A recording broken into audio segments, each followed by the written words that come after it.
Assalamualaikum warahmatullahi wabarakatuh. Jumpa lagi dengan saya Etik Latifah dari SD Negeri 1 Adisana, calon guru penggerak Angkatan 5 Kabupaten Banyumas.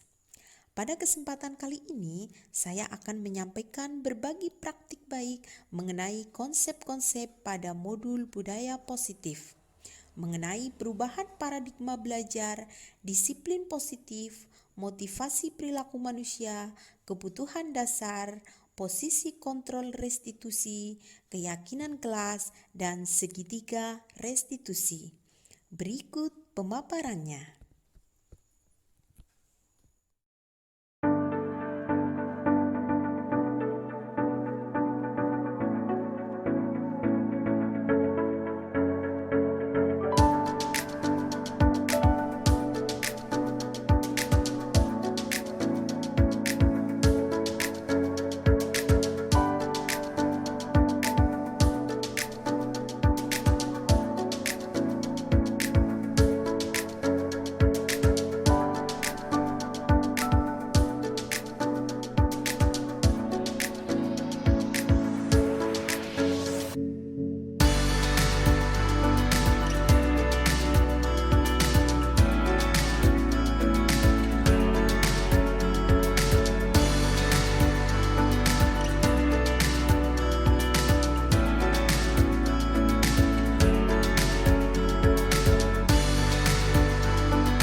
sering datang terlambat?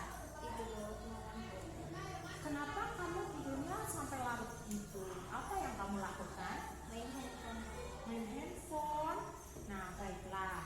Menurut kamu, keyakinan sekolah yang mana yang perlu kamu tingkatkan? Menyadari diri sendiri dan orang lain. Oh iya. Nah, baik, itu setuju. Jadi, apakah kamu meyakini prinsip saling menghormati tersebut? Ya Bu, saya meyakininya. Ya, baiklah. Nah, apakah kamu bersedia memperbaikinya? Bersedia Bu. Nah, bagaimana kamu akan memperbaiki masalah ini? Saya tidak akan main handphone sampai larut malam lagi. Agar kamu Agar bisa bangun lebih awal dan tidak terlambat sekolah. baik ya Mas. Terima kasih atas kerjasamanya. Sekarang silakan kembali ke kelas. Ya Bu, makasih Bu. Yang Maisha. Siang. Bagaimana kabar kamu hari ini? Baik. Ya, alhamdulillah. Kamu tahu apa tidak kenapa siang pagi ini dipanggil? Tahu Bu, karena tidak mengerjakan piket. Oh iya. Nah, kira-kira kalau kamu itu tidak melaksanakan piket, kamu salah atau benar? Salah. Salah ya. Nah, kalau salah itu bagus atau tidak? Tidak. Tidak ya. Nah, sekarang kamu tidak melaksanakan piket kan? Pasti kamu punya alasannya. Apa alasannya? Semalam nonton TV, jadi bangunnya kesiangan. Oh gitu. Nah, kamu tahu kan saat awal semester kita sudah membuat kesepakatan kelas ya? Ya. Nah, apa saja kesepakatan kelas waktu yang harus kita jalankan? Saling menghormati, datang tepat waktu, Ya. dan melaksanakan tugas piket. Bagus. Nah, sekarang setelah kamu tahu dan kamu sudah menyadari kesalahan kamu juga sudah tahu tentang kesepakatan kelas, apa yang harus kamu lakukan? Meminta maaf dan berjanji agar tidak mengulangi lagi. Ya, berjanji tidak akan mengulangi lagi. Baik ya, bagus. Nah, semoga Maisha kedepannya lebih baik lagi ya. Ya Bu. Nah, sekarang silakan kamu kembali ke kelas. Terima kasih ya. Ya.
Bismillahirrahmanirrahim. Assalamualaikum warahmatullahi wabarakatuh. Waalaikumsalam warahmatullahi wabarakatuh. Bapak Kepala Sekolah SD Negeri 1 Adisana yang saya hormati, Bapak Ibu Guru SD Negeri 1 Adisana yang saya hormati, beserta tenaga kependidikan SD Negeri 1 Adisana. Pertama-tama saya ucapkan terima kasih sekali atas kesediaan meluangkan waktunya, merepotkan ya saya, karena saya harus menyampaikan tugas dari modul 1.4 yaitu tentang berbagi aksi nyata budaya positif. Bapak Ibu yang saya hormati, sebelum saya melanjutkan ke materi selanjutnya, pertama marilah kita panjatkan puji syukur kehadirat Allah Subhanahu wa Ta'ala. Semoga pada kesempatan kali ini saya bisa melaksanakan tugas dengan semaksimal mungkin. Amin. Bapak Ibu, hari ini saya akan menyampaikan tentang budaya positif. Di sini saya akan berbagi aksi nyata, yaitu tentang pemahaman dan pengalaman budaya positif yang nantinya akan saya terapkan di SD Negeri 1 Adisana. Nah, ini adalah beberapa materi yang telah saya pelajari. Yang pertama ada disiplin dan nilai kebajikan, kemudian perbedaan antara hukuman, konsekuensi dan restitusi, dan selanjutnya cara merumuskan keyakinan keras, kemudian kebutuhan dasar manusia, dan 5 posisi kontrol. Yang terakhir adalah penerapan dari segitiga restitusi. Kita akan bahas satu persatu nanti. Nah, sebenarnya saya di sini belum menguasai sepenuhnya, tapi nanti kita akan share ya Bapak Ibu. Nah, sebelum kita memasuki ke materi, saya akan mencoba kita bermain cobalah juga. Di sini ada anak A dan B. Nah, misalnya Bapak Ibu menjadi A, kan? Silakan bayangkan Bapak Ibu menggenggam sesuatu atau barang yang ada di tangan Bapak Ibu. Genggam seerat-eratnya, dibayangkan. Nah, apa yang ada di kempalan tangan Bapak Ibu adalah suatu benda yang sangat berharga yang harus Bapak Ibu pertahankan keberadaannya, sehingga benda itu akan tetap berada di kempalan Bapak Ibu. Kemudian ada anak yang dianggap sini yang B. Nah, anak B ini memiliki keinginan untuk merebut atau memiliki sesuatu yang ada di genggaman Bapak Ibu. Nah, anak B ini dia akan berusaha mati-matian dengan sekuat tenaga, mungkin melalui dia marah-marah atau menghardik atau memaksa. Nah, di sini Bapak Ibu apakah akan tetap menggenggam benda yang dianggap oleh Bapak Ibu itu sangat penting dan sangat berharga? Nah, dari permainan cobalah buka ini, coba bayangkan Bapak Ibu apa yang akan terjadi.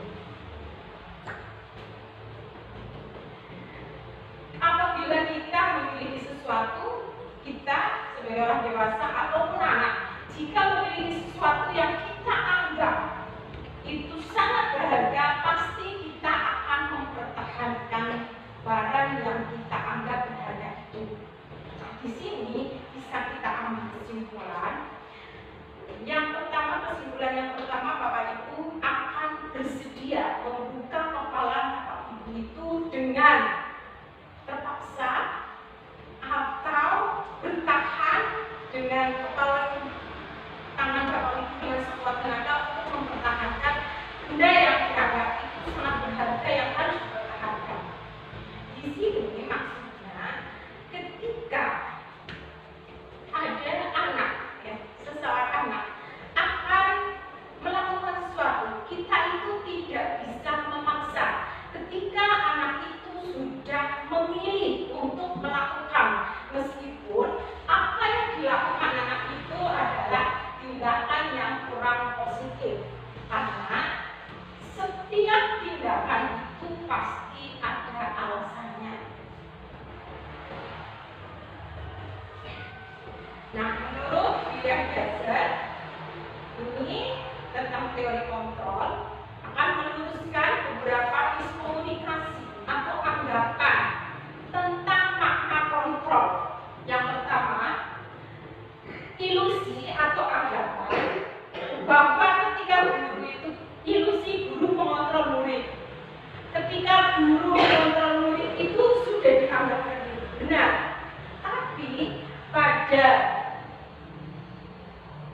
pada teori ini, ketika guru melakukan seperti itu, guru tidak dapat memaksa murid ya.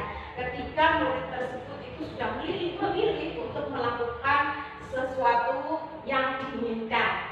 Nah, teori kontrol menyatakan bahwa semua perilaku itu memiliki tujuan, bahkan perilaku yang tidak disukai.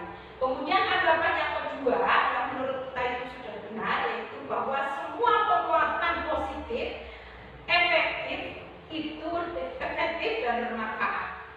Ternyata ketika kita menganggap itu sudah tepat, itu hanya berlaku dalam jangka waktu tertentu. Untuk jangka waktu selanjutnya, anak setelah berpikir, dia pasti itu akan menolak, dan yang nantinya anak tersebut itu akan bergantung kepada dunia.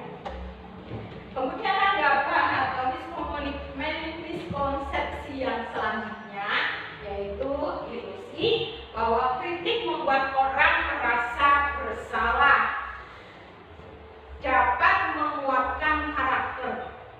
Ternyata tidak, Bapak Ibu. Ketika kita mengkritik anak sehingga anak itu merasa bersalah, yang ada hanya akan menciptakan generasi yang gagal. Nah, anak yang sudah merasa bersalah ini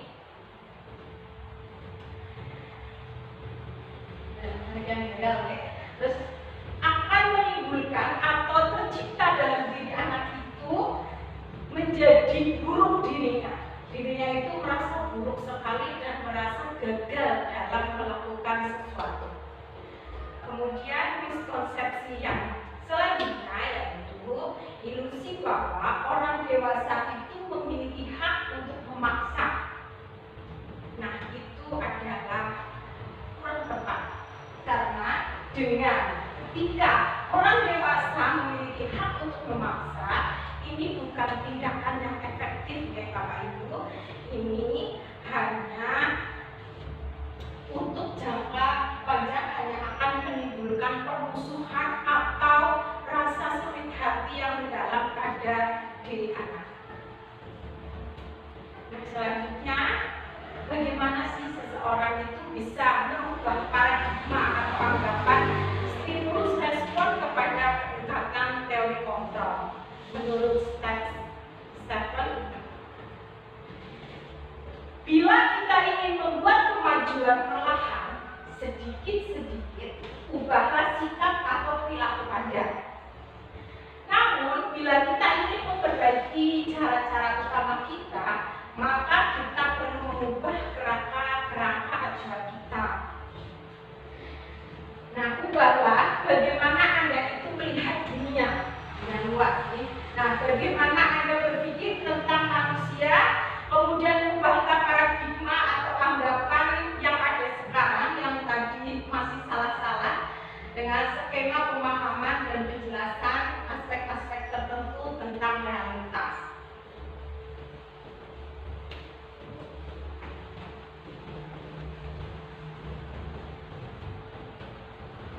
Selanjutnya kita ke disiplin positif.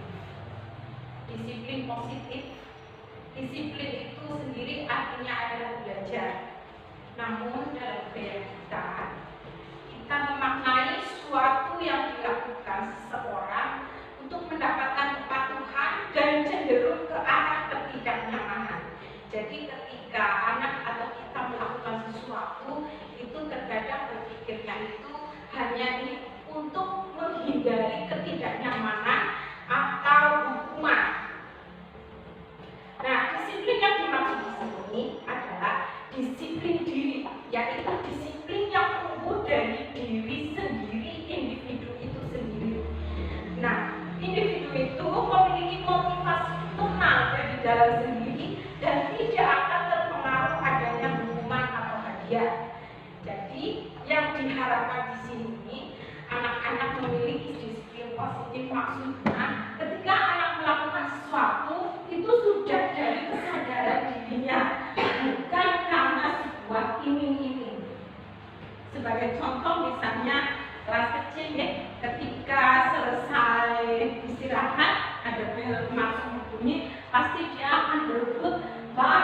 menuju ke pintu. Nah, itu adalah sebuah tindakan yang kurang disiplin. Di sini seorang guru itu berpikir bagaimana ya anak-anak supaya memasuki kelas dengan tertib. Misalnya dicontohkan di kelas 1 bukom, dia membuat rencana, dia akan memberikan sesuatu. Misalnya ketika anak yang tertib masuk kelas, guru kelasnya itu akan memberikan hadiah, misalnya bintang.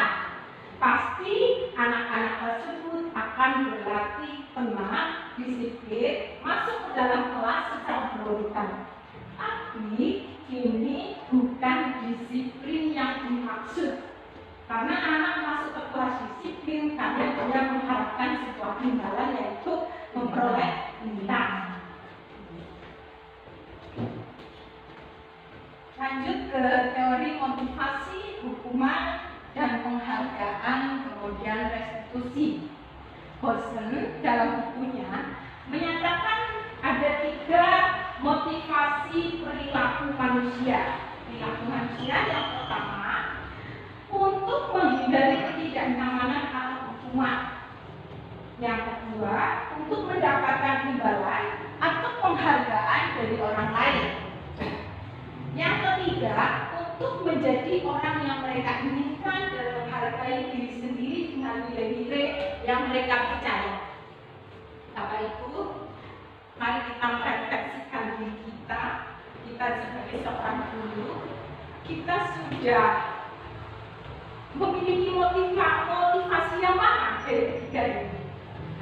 Terkadang kita sering melakukan, menanamkan dalam diri kita itu hanya karena menghindari ketidaknyamanan atau hukuman.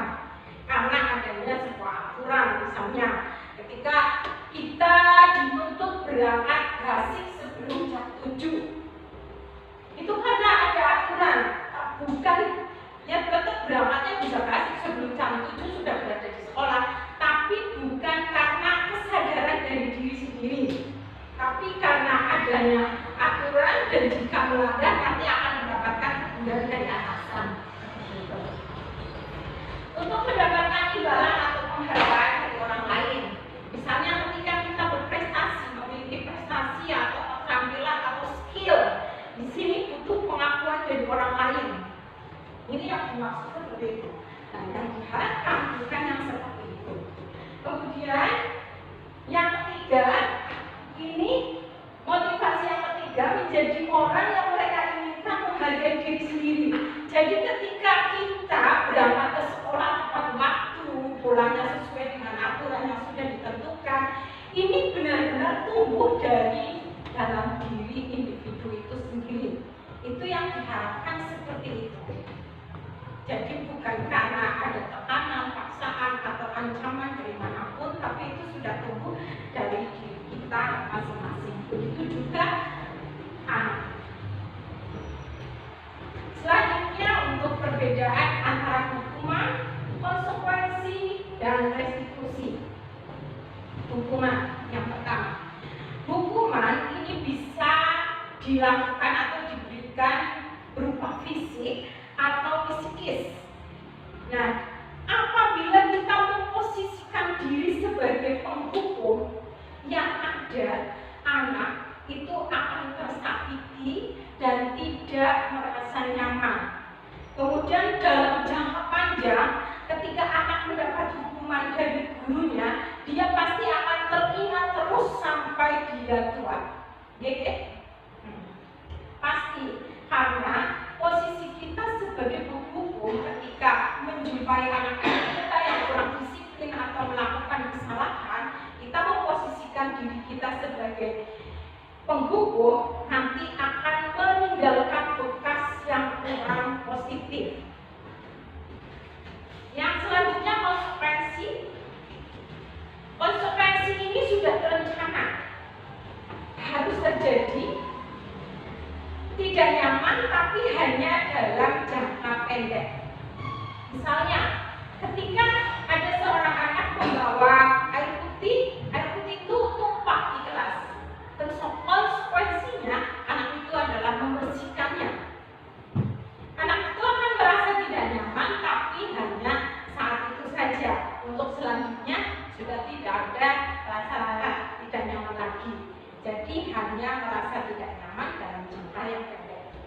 Kemudian untuk yang ketiga adalah restitusi. Di sini restitusi ini adalah kita sebagai guru itu memberikan alternatif pilihan, menguatkan murid dalam jangka panjang untuk mendapatkan penguatan. Misalnya ketika anak terlambat sekolah, tidak langsung kamu loh kadang selalu terlambat, mesti kamu lagi ya. Tapi kita memposisikan diri, kita memberikan pilihan penguatan dan mencari penyebabnya, mengapa kok anak itu sering terlambat. Kita telusuri apa masalahnya. Kemudian ketika sudah menemukan masalahnya, kita membantu menemukan solusinya. Dan anak itu bisa kita tanamkan di bawah anak itu memiliki keyakinan bahwa apa yang dia lakukan itu kurang tepat. Untuk selanjutnya keyakinan kelas. Sebelumnya mungkin di CGP angkatan 1 dan 2 belum ada keyakinan kelas ini, tapi kesepakatan kelas. Di sini antara keyakinan kelas dan kesepakatan kelas sebenarnya itu tidak begitu berbeda.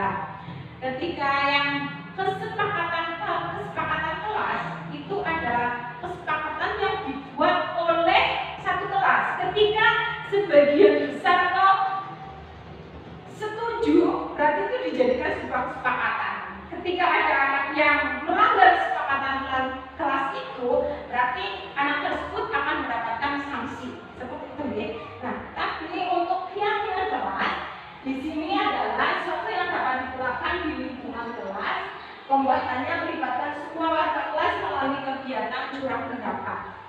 Nah, di sini benar-benar ibaratnya anak-anak diajak untuk curhat. Diajak curhat, kamu maunya seperti apa? Nah, ketika anak sudah menemukan sebuah keyakinan kita harus seperti ini. Misalnya menghargai, menghormati orang lain. Nah, anak itu tahu apa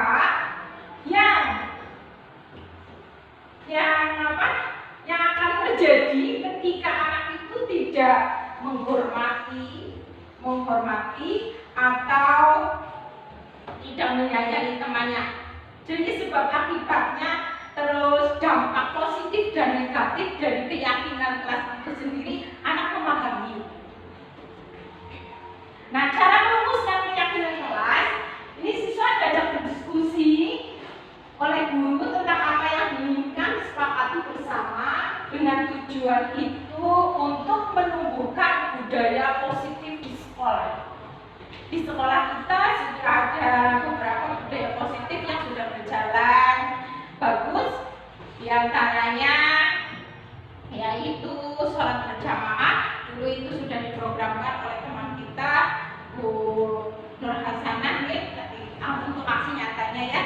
Kemudian untuk selanjutnya pembiasaan membaca Asmaul Husna yang sudah dilaksanakan setiap pagi sebelum pembelajaran dimulai. Kemudian memungut sampah. Nah, di sini yang perlu ditingkatkan menurut saya adalah tentang kebersihan lingkungan kelas. Nah, di sini guru-guru ya, teman-teman semua, ya seluruh warga sekolah itu harus terlibat benar-benar dan harus peduli. Karena ketika sebuah budaya kita akan mewujudkan sebuah budaya positif, kalau tidak ada dukungan dari salah satu pihak, hanya beberapa orang saja, budaya itu tidak akan terwujud dengan maksimal. Jadi harus ada teladan yang baik, kemudian yang menuntun, banyak contoh-contoh. Ketika akan menjumpai sampah, ya seorang guru harus tidak bosan-bosannya mengingatkan kepada anak tersebut untuk memungut sampah dan meletakkannya di tempat sampah. Ada kebutuhan kasih sayang dan rasa diterima. Yang ketiga adalah penguasaan, yang keempat kebebasan, dan yang kelima adalah kebutuhan kesenangan. Kebutuhan bertahan hidup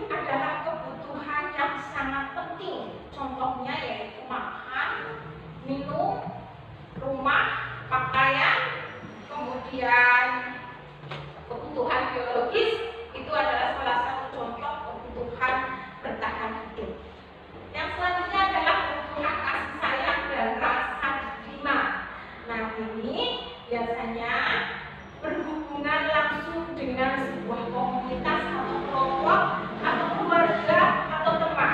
Jadi ketika seseorang itu masuk ke dalam sebuah kelompok, ke dalam sebuah organisasi atau keluarga, dia akan merasakan rasa diterima, sehingga merasakan rasa kasih dan sayang yang diberikan dari orang lain atau kelompok lain. Selanjutnya penguasaan. Nah, penguasaan di sini ini seperti apabila kita memiliki skill ya, kemampuan. Nah, kemampuan itu perlu diakui oleh orang lain. Jadi butuh pengakuan orang lain, maksudnya di sini. Butuh pengakuan orang lain. Orang itu memiliki kelebihan ini. Nah, diakui. Nah, dianggap oleh orang lain, oh ya, itu orang memiliki kelebihan yang luar biasa. Itu adalah sebuah pengakuan. Di sini adalah kebutuhan dasar manusia berupa penguasaan. Yang selanjutnya adalah kebutuhan kebebasan. Kebebasan. Jadi setiap orang itu memiliki kebebasan. Ketika kita melakukan sesuatu, pasti kadang-kala ingin merasakan sebuah kebebasan. Kita misalnya di sekolah ya, setelah selesai mengajar, bebas, dia tidak ingin terbebani oleh pembelajaran pekerjaan yang lain. Dia mencari kebebasan, misalnya dia bernyanyi-nyanyi dengan bahagianya, itu juga merupakan kebebasan. Kemudian yang selanjutnya adalah kesenangan. Kesenangan yang bisa juga ketika kita karaoke, ya, karaoke itu kan yang merupakan kesenangan, ya, itu kebutuhan kesenangan. Selain karaoke mungkin hiburan, menonton film di sela-sela kita bekerja, itu adalah salah satu kesenangan. Nah, sekarang apabila ada anak seperti ini atau ada kalimat seperti ini yang kita terapkan di anak. Ibu guru bilang, aku tidak boleh bernyanyi saat mengerjakan tugas. Katanya harus tenang, tidak ada suara, kan nggak seru jadinya. Nah, dari kalimat ini menunjukkan kebutuhan apa kira-kira?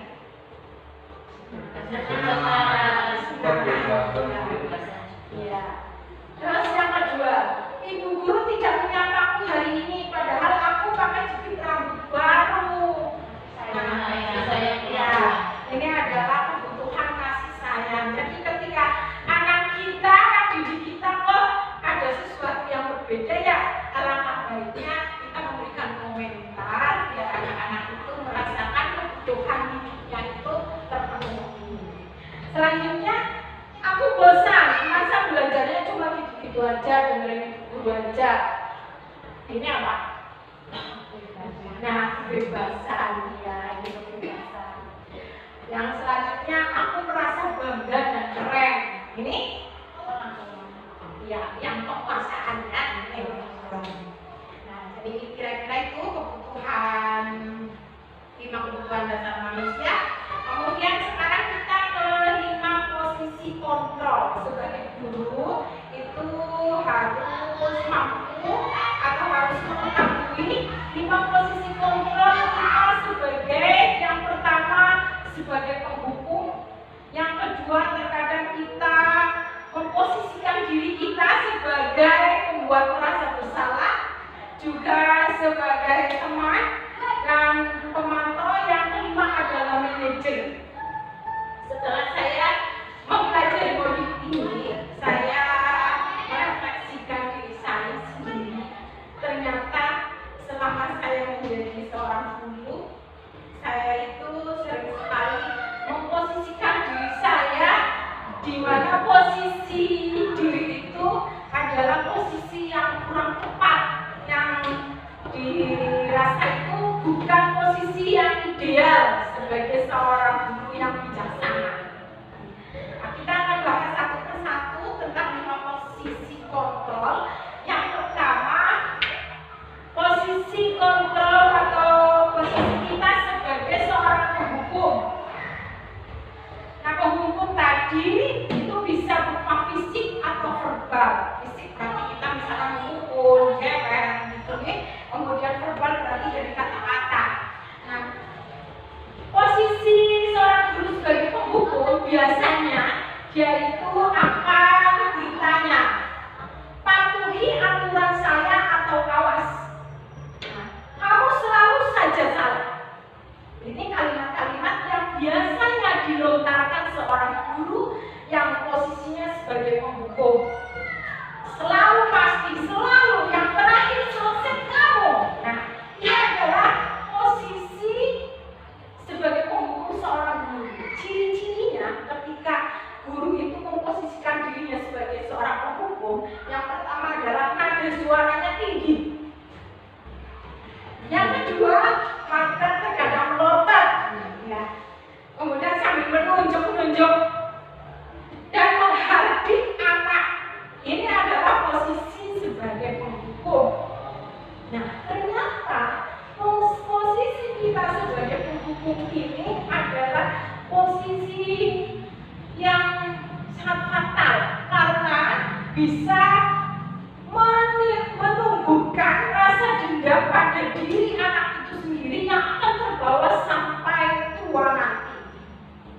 Nah, ini merupakan posisi yang sangat rendah ya, yang paling rendah yang seharusnya tidak kita terapkan. Untuk selanjutnya yaitu posisi kita sebagai pembuat merasa bersalah. Nah, ini yang sering saya praktekkan, ternyata yang ini. Iya, pembuat merasa bersalah. Pada posisi ini biasanya guru itu akan bersuara lebih lembut. Nah, karena kita marah-marah terdengar dari sana-sana riku ya, dan kita bersuara lembut. Ternyata posisi ini adalah pembuat merasa bersalah. Ini akan menggunakan keheningan yang membuat orang lain itu merasa tidak nyaman, anak tidak nyaman jika kita itu memposisikan sebagai pembuat merasa bersalah. Biasanya guru itu akan mengajukan beberapa pertanyaan. Ibu sangat kecewa sekali dengan kamu. Ini kalimat yang dilontarkan guru sebagai pembuat merasa bersalah. Kemudian beberapa kali bapak harus memberitahu kamu ya. Nah, ini adalah contoh kalimat-kalimatnya. Nah, ciri-ciri seorang guru memposisikan dirinya sebagai pembuat merasa bersalah yaitu nada suaranya itu memelas, halus, sedih, bahasa tubuhnya merapat kepada anak. Kadang anak sambil merangkul seperti ini. Nah, dari posisi pembuat merasa bersalah ini itu akan menimbulkan guru itu akan merasa bersalah dalam dirinya dan merasa menjadi anak yang gagal karena tidak bisa melakukan apa yang diharapkan oleh gurunya. Ini ternyata posisi yang tidak tepat yang harusnya kita tidak pakai juga. Selanjutnya posisi sebagai teman. Posisi sebagai teman ini tidak akan menyakiti si murid, namun tetap berupaya mengontrol murid melalui persuasi. Di mana posisi teman pada guru ini ada dampak negatif dan dampak positifnya. Bisa negatif atau positif. Yang positif, ini akan terjalin hubungan baik antara guru dan murid. Namun dampak negatifnya, anak itu akan tergantung kepada guru tersebut. Ketika guru memposisikan dirinya sebagai seorang teman, anak itu ketika mendapatkan guru baru atau kadang-kadang kan kelas kosong terus dipegang oleh guru lain. Nah, anak itu tidak akan nurut sama guru yang tadi yang memposisikan dirinya sebagai teman. Kita juga sering menerapkan seperti itu ya. Ternyata ketika anak-anakku malu-malu kok, dan kayak diulang namanya dan dibanyak naik. Nah, ternyata kita yang sebagai seorang guru itu salah memposisikan diri. Ini ciri-cirinya ciri-ciri guru sebagai teman itu kalimatnya menggunakan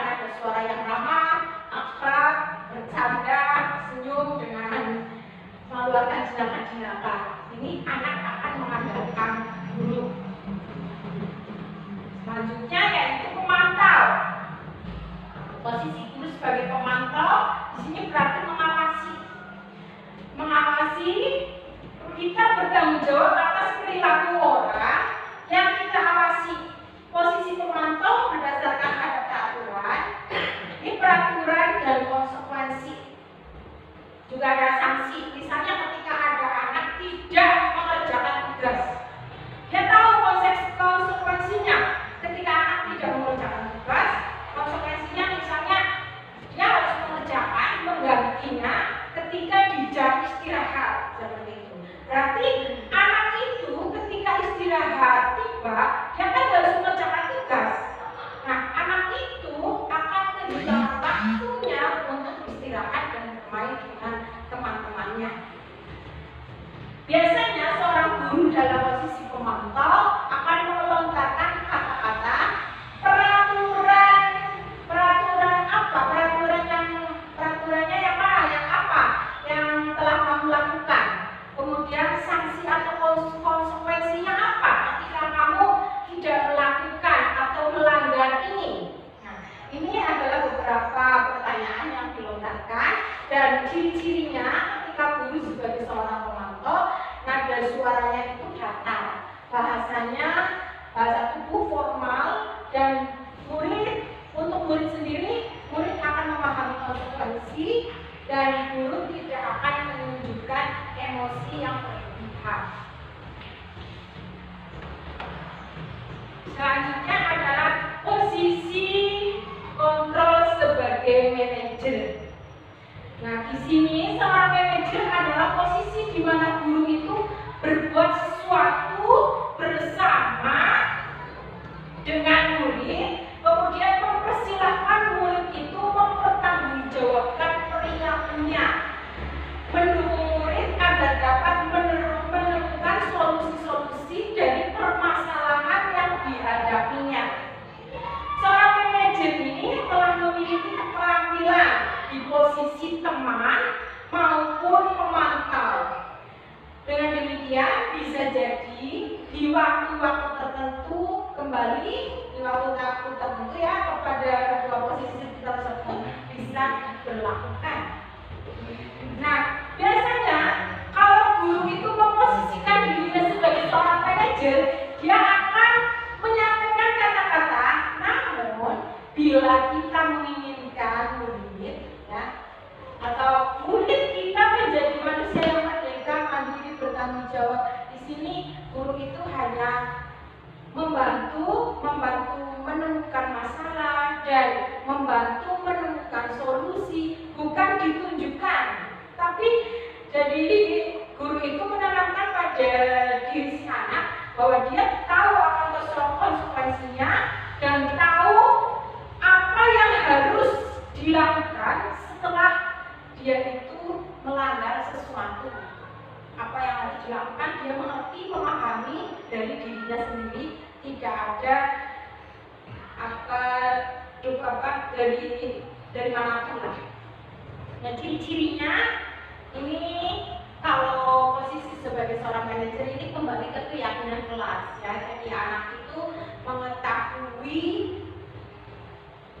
sebab dan akibat, kemudian dampak positif dan negatif dari apa yang dia lakukan dan bisa menemukan solusinya sehingga akan membawa anak tersebut bisa menjadi anak yang menghargai dirinya sendiri, menghargai orang lain, dan memiliki keyakinan pada dirinya sendiri bahwa dia itu akan berubah atau akan menjadi anak yang lebih baik lagi. Nah, dari kelima, posisi kontrol tadi, ternyata posisi kontrol manajer lah yang paling ideal, yang sebenarnya harus kita terapkan di sekolah, bukan posisi penghukum atau tadi ada teman, kemudian memantau, tapi yang paling ideal adalah posisi kita sebagai manajer. Jadi untuk mengatur, melainkan membimbing murid untuk dapat mengatur dirinya sendiri. Seorang manajer itu bukan memisahkan murid dari kelompoknya, tapi mengembalikan ke kelompoknya dengan yang lebih baik.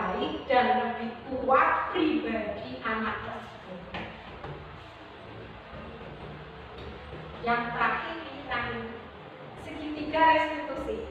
Nah, ketika apa sih itu segitiga restitusi? Nah, segitiga restitusi itu adalah proses menciptakan kondisi bagi murid untuk memperbaiki kesalahan mereka, sehingga mereka bisa kembali kepada kelompoknya dengan karakter yang lebih kuat. Jadi ketika kita menjumpai permasalahan pada diri anak, sebaiknya itu kita menemukan solusinya itu harus melewati langkah-langkah segitiga restitusi.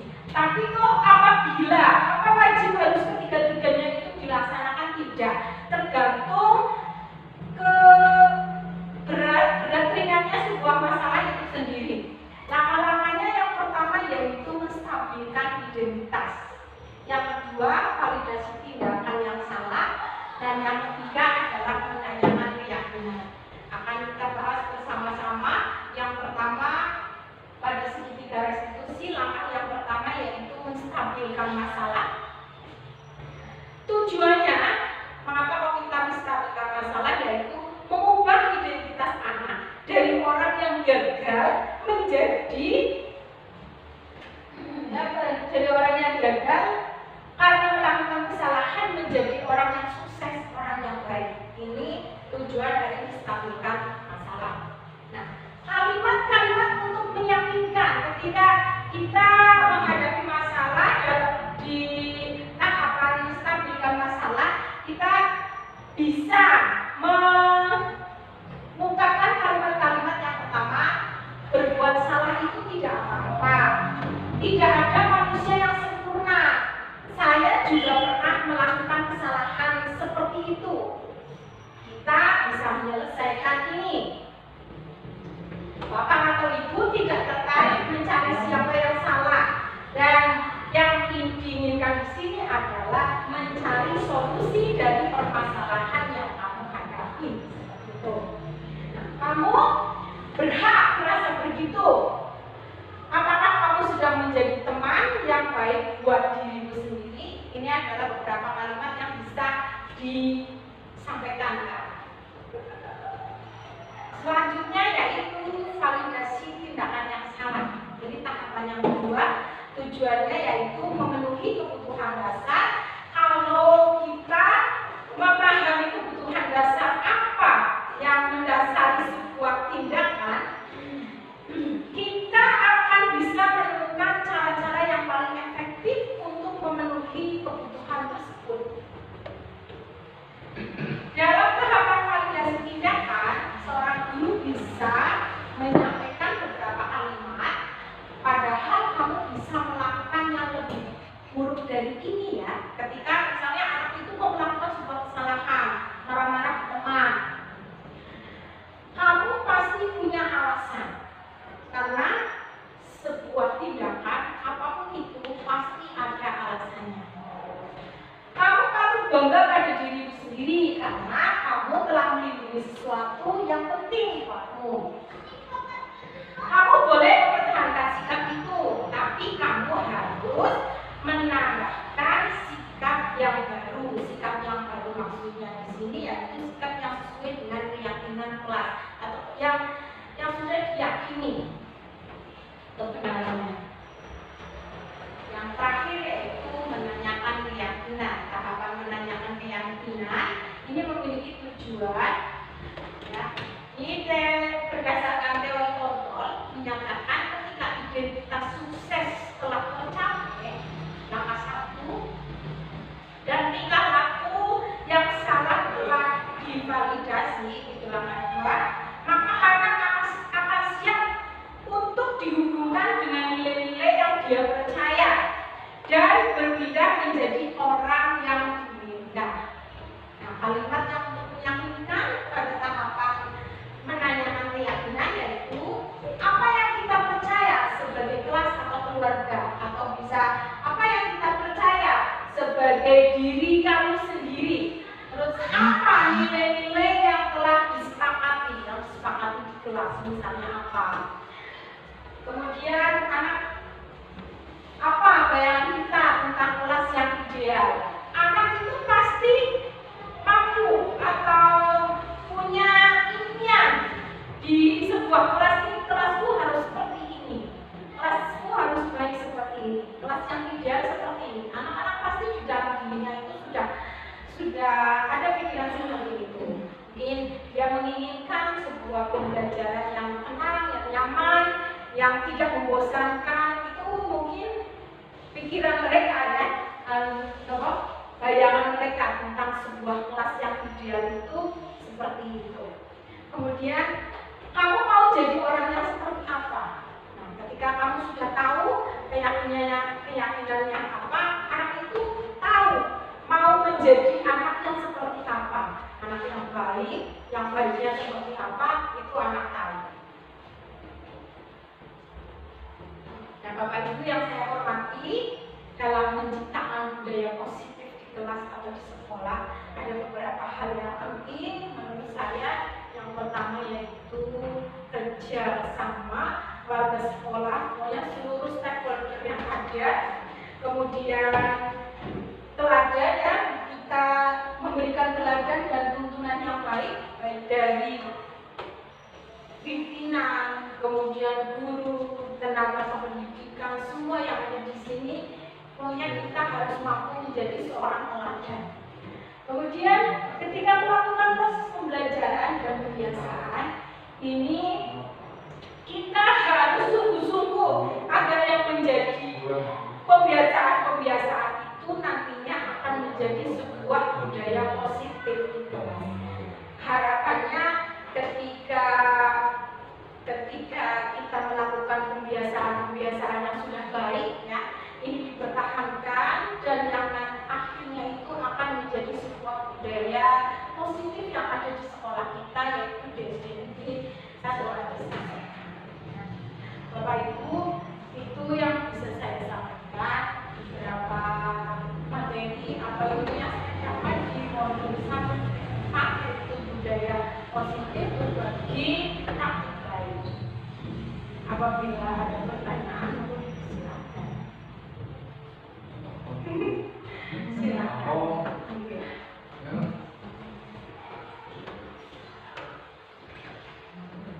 Tidak ada Bapak Ibu. Ya. Kalau sekiranya tidak ada yang ditanyakan, sekali lagi saya ucapkan terima kasih yang sebesar-besarnya karena Bapak Ibu telah memberikan atau memberikan waktunya untuk saya, sehingga mungkin terbengkalai tugas-tugas Bapak Ibu yang sudah direncanakan.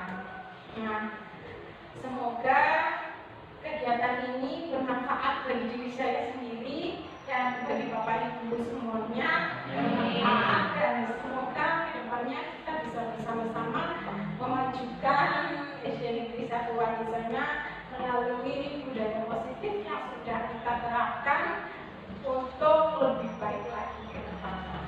Terima kasih. Kurang lebihnya mohon maaf. Bila itu hidayah. Wassalamualaikum warahmatullahi wabarakatuh.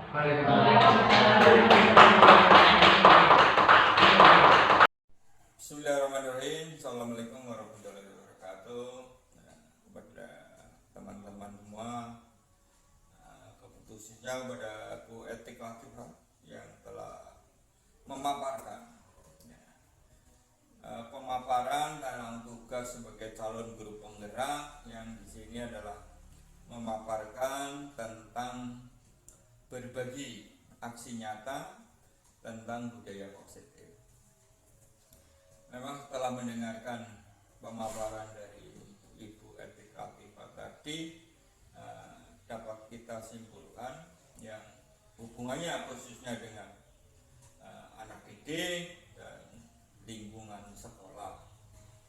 Hal-hal yang kadang-kadang tidak terpikirkan oleh kita, itu bisa berupa ucapan atau tindakan, karena kita sebagai guru adalah mendidik anak yang usia masih dini dan anak itu masih serba meniru.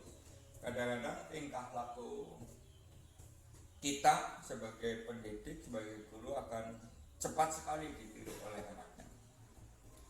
Maka dari pemaparan tadi dapat disimpulkan bahwa dijelaskan oleh Bu Etik tadi bahwa di situ kita bisa sebagai teman, bisa sebagai penghukum, bisa sebagai manajer, ya. Terus dari paparan tadi itu harapan dari Ibu Etik itu kita bisa memilah-milah mana yang baik untuk anak, mana yang bisa kita jalankan berikan kepada anak agar apa yang kita sampaikan bisa tertanam oleh anak. Jangan sampai anak itu nanti itu tadi kan ada istilahnya bisa pemikiran jangka panjang dalam sekejap itu tuh. Kalau tentang hukuman yang berat misalnya ya bisa sampai anak ini lulus nantinya bisa terpikirkan terus, oh itu guru saya yang paling galak, itu guru yang paling baik, yang paling killer itu bahasanya. Maka dari itu dapat saya simpulkan dari pemaparan Bu Etik itu tadi, jadilah seorang guru bisa dikatakan sebagai manajer. Ya. Manajer itu adalah bisa ngemong, istilahnya bahasa Jawanya itu ngemong. Jadi dalam pendidikan itu kan anak itu macam-macam. Ada yang anak itu bengal, ada yang penurut, ada yang keras dan sebagainya. Tapi dari pemaparan tadi saya ulangi bisa disimpulkan bahwa jadilah guru yang jangan cepat memvonis. Misalnya tadi dikatakan anak itu kok selalu terlambat, anak ini apa, lalu guru yang tidak berpikir luas, tidak punya ilmu yang secara psikologis itu bisa berpikir positif, itu bisa mengatakan anak itu kalau selalu kenapa kamu selalu telat dan sebagainya itu. Tapi kalau guru yang bijak yang bisa berpikir positif ya harus ditelusuri apa penyebabnya, apa kendalanya, kok anak ini selalu telat dan sebagainya. Jadi bisa digarisbawahi bahwa guru itu jangan suka atau cepat memvonis. Ya, jadilah guru itu sebagai motivator, penyemangat anak. Ya biarpun salah tadi dikatakan bahwa itu jangan disalahkan. Jadi diluruskan, terus diberi contoh yang ini baiknya kamu gini, gini dan sebagainya. Jadi agar anak itu terkesan pada gurunya. Jadi jangan malah anak itu selalu benci. Jadilah guru yang dinanti oleh anaknya. Jadilah guru yang selalu ditunggu dan dinanti oleh anak-anak didik kita. Semoga pembelajaran, pemaparan dari Bu Etik Latifah tadi bisa menjadi penyemangat, menjadi wawasan kita sebagai guru bagi teman-teman yang lain untuk bisa menerapkannya sehingga apa yang menjadi tupoksi kita mencerdaskan kehidupan bangsa bisa terwujud dengan baik dan bisa membangun, bisa berguna bagi bangsa, negara, dan agama. Mungkin tanggapan saya cukup sekian dan mohon maaf bila banyak kekeliruannya, kekurangannya. Kembali, terima kasih. Bila taufiq wal hidayah. Assalamualaikum warahmatullahi wabarakatuh. Bapak Ibu guru hebat, demikianlah tadi pemaparan saya mengenai konsep budaya positif. Semoga bermanfaat. Terima kasih. Wassalamualaikum warahmatullahi wabarakatuh.